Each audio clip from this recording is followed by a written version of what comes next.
Yan guys, nag-home service tayo sa BR4 General Trias Cavite Pascam Lancaster. Yan po ang issue ng kanilang TV po. Yan po, nagpa-flashing ng display, parang bluish siya, tapos nagbi-blinking indicator lights. Yan po yung common issue ng Samsung pagkasira yung panel. Mga sir, napakarami ko ng video, so gusto ko lang ulitin yung nito para ito po kasi Samsung Carb, kasi wala pa ako nitong video para mai-send ko sa ating mga customer na mga kayang-kaya natin gagawin mga ganitong issue ng inyong TV po mga sir.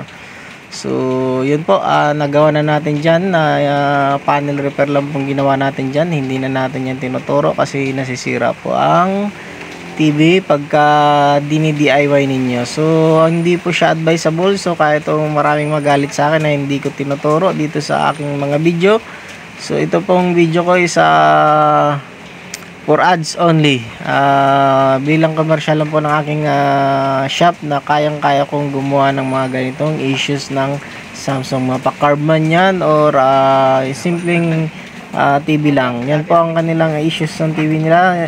Sa awa po hindi pa masyado malala. Ayun po, dyan lang po yung shorted ng kanilang TV. So yun po, napapagana pa ng maayos na malaking tipid sa TV ni ma'am na nagawa pa. So yun po ang lagi nating binibilin din ng brightness and backlight settings, kasi po malaki yung factor kung CR buong Calabarzon. Yun po, nag-home service tayo. Yun po, pauwi na tayo. Maraming salamat po sa panonood po.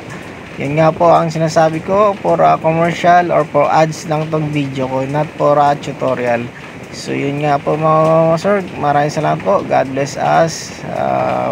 Pauwi na. So success naman. So yun nga po, sa gusto magpa-home service, maraming salamat po. God bless us.